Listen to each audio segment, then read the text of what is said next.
माँ तू मर जा। बाप को भी जहर देकर मार डाल, पर आज के बाद फोन करने की जरूरत नहीं है, ठीक है? रख। अनिल, नमस्ते साहब। ये कैसी लैंग्वेज यूज कर रहे हो तुम फोन पर? किससे बात कर रहे थे? वो अपने घर पर बात कर रहे थे। मतलब तुम अपनी माँ से इस तरह से बात कर रहे थे, उनको मरने के लिए बोल रहे थे, हाँ? और अपने बाप को तुम क्या कह रहे थे कि जहर दे दो? तुम्हारी हिम्मत कैसी हुई इस तरह की बातें करने की? तुम भूल गए क्या? तुम ड्यूटी पर हो। कोई भी यहाँ पर आता जाता हुआ क्लाइंट देखेगा कंपनी का तो क्या सोचेगा कि हमारे कंपनी का गार्ड इस तरह की बातें करता है? ये कितनी गलत बातें हैं। कोई अपने माँ बाप के लिए ऐसे कैसे बोल सकता है? और चलो क्लाइंट को भी छोड़ दो, तुम अपने माँ बाप के लिए ऐसे शब्दों का इस्तेमाल कर कैसे सकते हो? तुम्हें जरा सी भी इंसानियत नहीं है क्या? जहां माँ बाप भगवान समान होते हैं, तुम उनको मरने को बोल रहे हो फोन पर? साहब फोन पर क्या बोलना, अगर पास रहता तो अपने हाथों से गला घोट देता दोनों का। Anil, behave yourself. किस तरह की बातें कर रहे हो तुम जिस तरह से बकवास कर रहे हो ना अपने माँ बाप के लिए, तुम मुझे नॉर्मल इंसान नहीं लग रहे हो, कोई राक्षस लग रहे हो। भला कोई भी इंसान अपने माँ बाप के लिए ऐसा कैसे बोल सकता है? कहीं ऐसा तो नहीं कि मैंने किसी गलत इंसान को गार्ड की नौकरी पर रख लिया है? राक्षस मैं नहीं हूँ साहब, राक्षस तो मेरी सौतेली माँ है, मेरा सगा बाप है, वो दोनों राक्षस है। अच्छा, तो अब समझा, माँ सौतेली है तुम्हारी तो ठीक है। फिर भी अनिल, सौतेली माँ ही सही, लेकिन माँ का दर्जा तो दिया है ना तुमने उसे, तो माँ को भला कोई गाली कैसे दे सकता है? अरे सौतेली छोड़ो, कोई दूसरे की माँ को भी गाली देने से पहले 100 बार सोचता है। अगर किसी लड़ाई झगड़े में कोई किसी की माँ बहन को गाली दे दे ना, तो लोग सामने वाले को मारने तक के लिए उतारू हो जाते हैं, और तुम अपनी ही माँ को गाली दे रहे हो। अरे सौतेली है, समझता हूँ, प्यार नहीं करती होगी तुमसे, ज्यादा से ज्यादा क्या होगा, लेकिन इसका मतलब ये तो नहीं है ना कि तुम इस तरह से फोन पर उनको मरने को बोलोगे, अपने बाप के लिए ऐसा बोलोगे। साहब जिसकी वजह से मेरी अपनी सगी बहन प्राण त्याग दी, उससे मैं कैसे प्यार से बात कर सकता हूँ साहब? अगर बात छिड़ी गई है तो मैं आपको बताता हूँ साहब। मेरे जो बाबूजी है ना, वो हमसे प्यार नहीं करते। आपको पता है, बचपन में एक छोटी बहन थी मेरी, बहुत प्यारी थी। माँ के गुजरने के बाद अपनी बहन से बहुत प्यार करता था, सोचता था बड़े होंगे बहन की शादी करवाऊंगा, ऐसे ऐसे बचपन में सपना देखता था साहब। पर मेरी बहन को एक बीमारी हो गई, और बीमारी होने के बाद भी बाबूजी मेरी बहन पर ध्यान नहीं देते थे। अरे उनकी भी तो बेटी थी ना, वो शादी कर लिए। मैंने सोचा कि चलो हमारी माँ आ गई, अब तो ध्यान रखेगी ना। और वो दोनों खुद में मगन थे, हमारा कोई ध्यान नहीं रखते थे। मैं छोटा था लेकिन बाबूजी के पास जाता था, बाबूजी बहन की तबीयत खराब है, दवाई ला दीजिए, भगा देते थे, बोलते थे चल निकल, दवाई खाएगी, मर जाएगी तो ठीक रहेगा। और उस मनहूस की बात सही निकली साहब।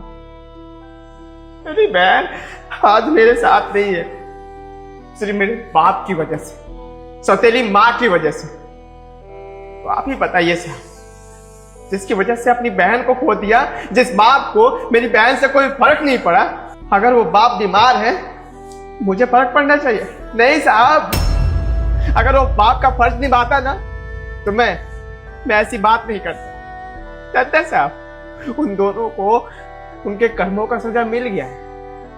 मेरी जो सौतेली माँ है ना, वो बांझ है, उसका कोई औलाद नहीं है। और मेरा वो बूढ़ा बाप बीमार है, पड़ा हुआ है, रोज फोन करता है, बेटा दवाई लेनी है, पैसे भेज दे। नहीं भेजूंगा साहब, सच बताओ तो बहुत बहुत खुशी हो रही है मुझे, मर जा। Anil please control.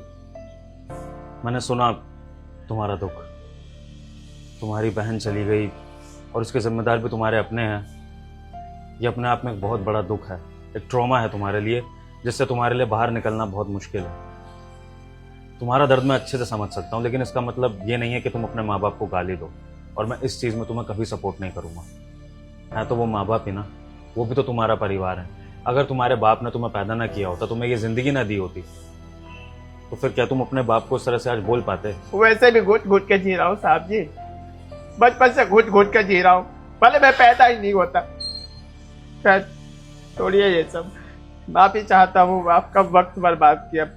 माफ़ी मुझसे मत मांगो अनिल, माफ़ी तुम्हें भगवान से मांगनी चाहिए, क्योंकि जिन शब्दों का इस्तेमाल तुम कर रहे हो ये तुम पर लौट के आएंगे। देखो, मानता हूँ तुम्हारे माँ बाप ने गलत किया, तुम्हारी बहन का ध्यान नहीं रखा, पर ये कहीं से भी कहीं तक जायज़ नहीं है कि तुम उनको उस तरह से गाली दो, वो भी समाज के सामने। 4 लोग तुम्हें देखेंगे इस तरह से गाली देते हुए अपने माँ बाप को, उनको मरने की बात बोलते हुए, तो तुम्हें जज करेंगे कि तुम गलत हो। और फिर हम भारत देश में रहते हैं अनिल, यहाँ पर माँ बाप को भगवान का दर्जा दिया जाता है। तुमने वो कहानी सुनी होगी ना रामायण में, कि जब केकई ने राम जी को वनवास करवा दिया था, वो भी 14 साल का, जिसमें राम जी को अपने परिवार से अलग रहकर, सारे शान शौकत को छोड़कर जंगलों में रहना था। लेकिन तब भी राम जी ने केकई जी के खिलाफ एक शब्द नहीं बोला, और ना ही अपने भाई को, अपनी पत्नी को, किसी को भी बोलने दिया। क्यों? क्योंकि वो माँ थी उनके लिए भी।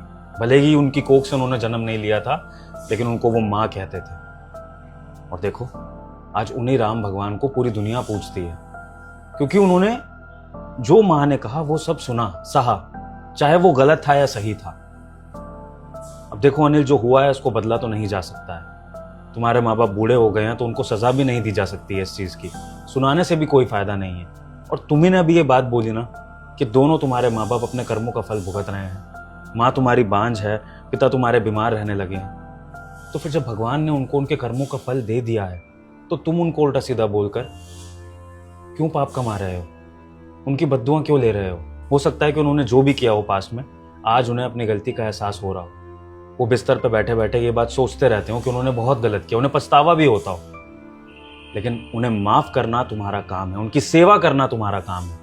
तुम भले उनसे नाराज रह लो, उनसे सीधे मुंह बात मत करो, लेकिन उन्हें अपशब्द बोलना, उन्हें मरने के लिए कहना, गाली देना, ये सब बिल्कुल मत करो, क्योंकि ऐसा कहकर तुम बेटे और माँ बाप के रिश्ते पर लांछन लगा रहे हो।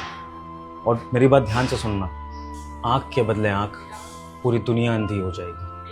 अगर कोई हमारे साथ बुरा करता है तो उसका मतलब ये नहीं है कि हम भी उसका बदला लें, उसके साथ बुरा करें।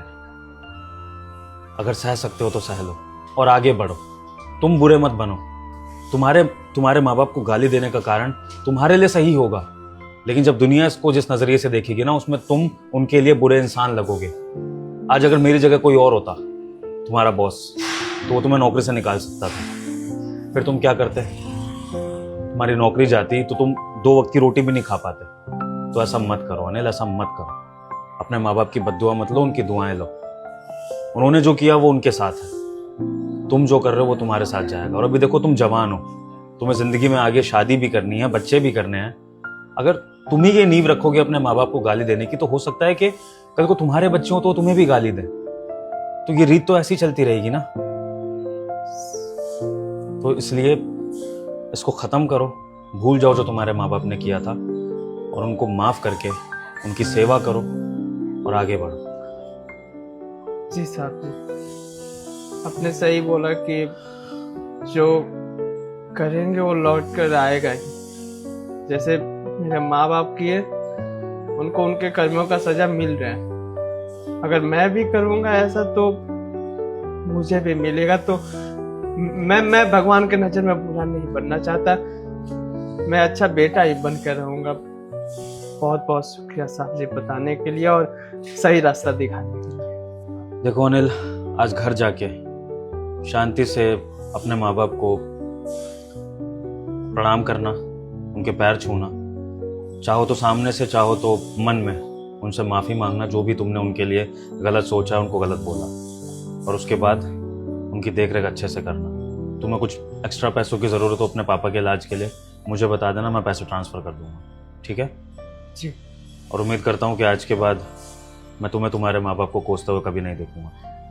ऐसी गलती नहीं करूँगा साहब। ठीक है, काम करो।